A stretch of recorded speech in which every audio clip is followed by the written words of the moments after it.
What is up, you guys? We're here at the shop. It's another day on the IS300. Today we're going to be going for the first start. We got all of our oil and we got also brand new mounts. We got engine mounts and trans mount. They both were broken. The trans mount's broken as well, which is the reason that the whole engine's actually pushed forward. So we're gonna get that all sorted, go for the first start today. Still gotta fix the stud down below. So stay tuned. We're gonna be getting everything sorted today. I was raised with a G, I wanna make sure down on me, yeah, down on me. I can hit the beach to the lake. I live when you couldn't take a damn vacation. Up and down the block, yeah, I'm moving this peace out. Good, let's get to it, okay? It's the weekend, so you know it's time to play. Me on the road with the bruise and the bud. Sun's coming out, ain't no fog in the way. All of my homies right here. All right, so like I said, we've got these engine and transmission mounts. I literally got these off Amazon. I paid 56 bucks for these. So that's another $56 into the build, okay? Pretty good quality so far from what it seems like. We're not gonna be staying automatic transmission forever. I just wanna get it bolted up properly so we can do a start and everything's mounted correctly. And for the price, I was like, whatever. So we're gonna get this thrown on. The engine mounts we cannot do yet.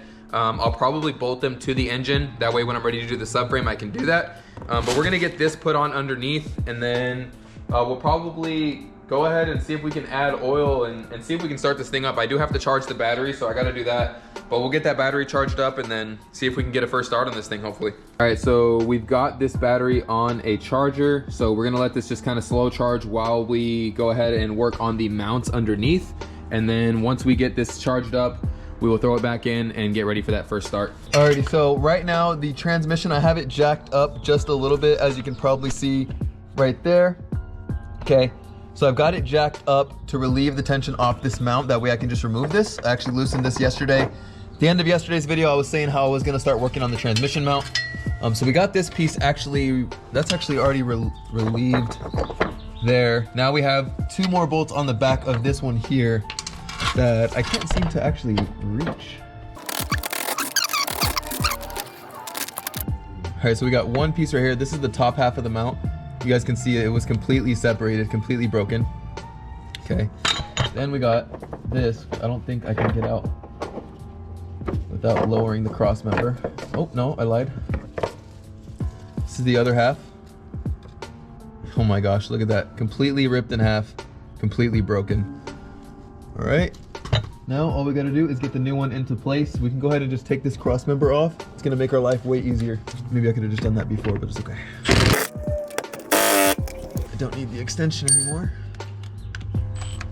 It's only for those back bolts. All right, so we got the new mount right here, as you guys can see. We're gonna go ahead and secure it to the transmission first. Since nothing's lined up, we're gonna go ahead and pop it on here first.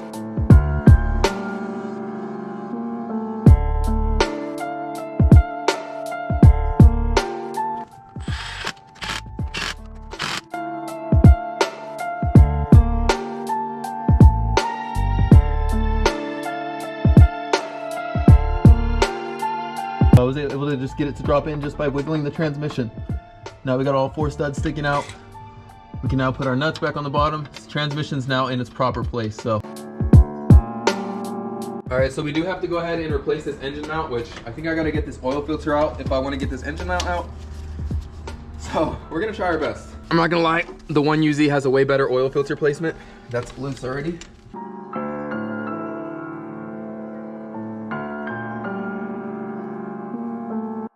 All right, look at that. Terrible. Mount's absolutely cooked, shot. Okay, we're gonna come in with a new one. Slap that in there.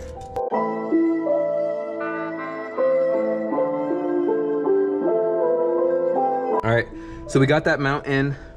Okay, the mount's good to go, and we can go ahead and put the oil filter in. We got the new oil filter. We'll go ahead and just slap that on really quick. But other than that, this side is good to go. The other side is the same thing. We just bolt the top on. This side, we just had to remove that oil filter. Our oil filter, mobile one. And we're spilling oil. That's okay. I think we just flicked some right onto the GoPro. Awesome. Alrighty, guys. That's the driver's side done. Just gotta tighten that up, dry off. right, now we just gotta tighten that down, but that side's good to go. All right, so we've been trying to drill out that bottom frame rail since yesterday. Once again, I don't wanna waste too much time sitting there drilling that. It's about 98% done.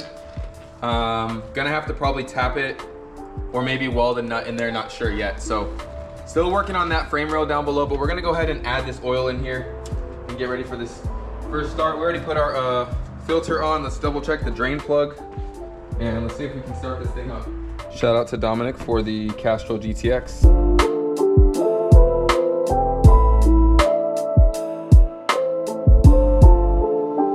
All right, so we got our 6 quarts. I think it takes 5.7, but I would always put 6 in these. So we got our oil in. Now all we gotta do is pop in the battery. So we've had this charging for about an hour. I'm gonna clean up these terminals, tighten this down, and then we'll go ahead and fire it up. Alrighty, you guys, everything is all buttoned up. I've got the intake just kind of put on there with the chains and everything. I've got everything as best as I can. Everything's cleared in the front. I'm actually gonna jack up the rear wheels just in case. All right, we've got the rear wheels jacked up now, just in case whatever reason the car decided it wants to roll forward, it can't.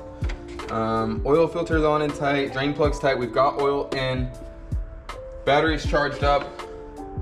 Everything's clear and out of the way. I say we start it up, let's see. Battery's looking a little low, like barely on the 12 side. Let's see if it goes. Okay, started. Didn't sound too good though. Let's check underneath, check for leaks. Just power steering, it's probably power steering that's making that noise. Alright, it's not gonna have enough juice. Alright, so the jumper is on, says ready, let's see if it starts.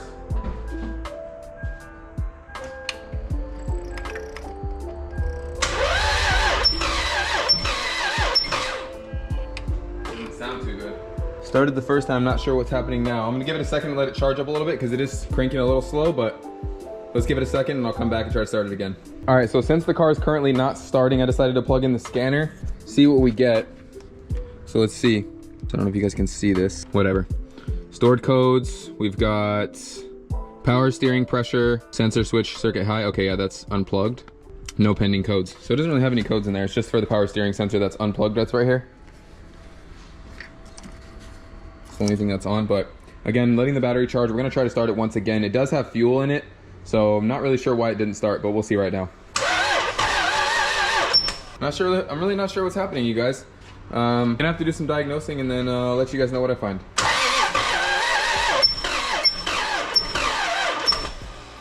Is it seized? It almost sounds like it. All right, so I did notice that the dust cover for the bell housing got sucked into the flywheel. It was kind of binding a little bit. I don't know if that's why it's not starting though.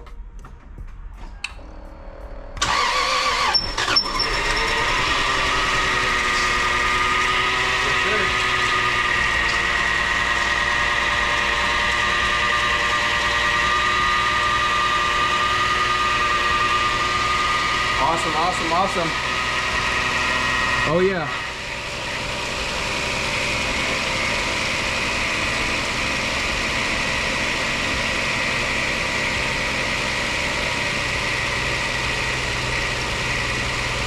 Only thing leaking is power steering fluid.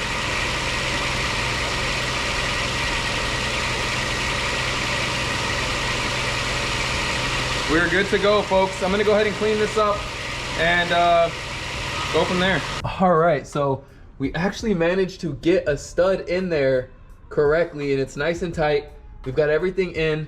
They do look a little crooked, so I don't know how they're gonna line up. We've got our new mounts in, okay? No leaks from the oil pan. New oil pan job is real good. Everything's clean, but we've got the studs in, which is amazing. I've just gotta get them to line up now. So I'm gonna bring the subframe over and we're gonna see if we can get everything to line up. And we're gonna see kind of where we're at as far as the holes in the mounting. So we're gonna go from there. All right, so right now we're pretty much all lined up, all 4 studs. Okay, if we go to the other side, same thing on this side. It is a little awkward. Yeah, that one's a little crooked. They are going in, but the mount's not lining up. So in order to get those mounts to scoot back, I'm gonna have to lift this engine off of here. So I'm gonna go hook up that hoist, see if I can scoot this back, line everything up, and get it all bolted in. Let's get this.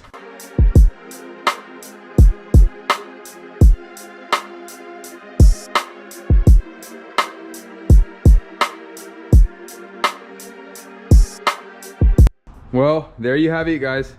Engine stabilizer is off. Subframe is in. Everything's on its own supports. And most importantly, if I can find this key, the biggest thing is we did get it running. No leaks, no issues. We still got to set up steering and suspension, which I have some aftermarket stuff coming. I also have the steering rack over there. We're waiting on some bushings for that. But most importantly, this thing should start right up. Oh, yeah. Got to check engine light for the brake. Sorry, for the power steering. Check engine light for the power steering being disconnected. Other than that, it seems to be running good so far. So stay tuned, guys. This is going to be the end of this portion of the video. We got the 2J running. Everything's looking smooth. She obviously needs a little bit of maintenance. She's all greasy.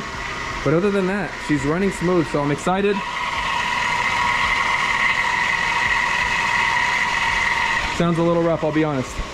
But that's okay.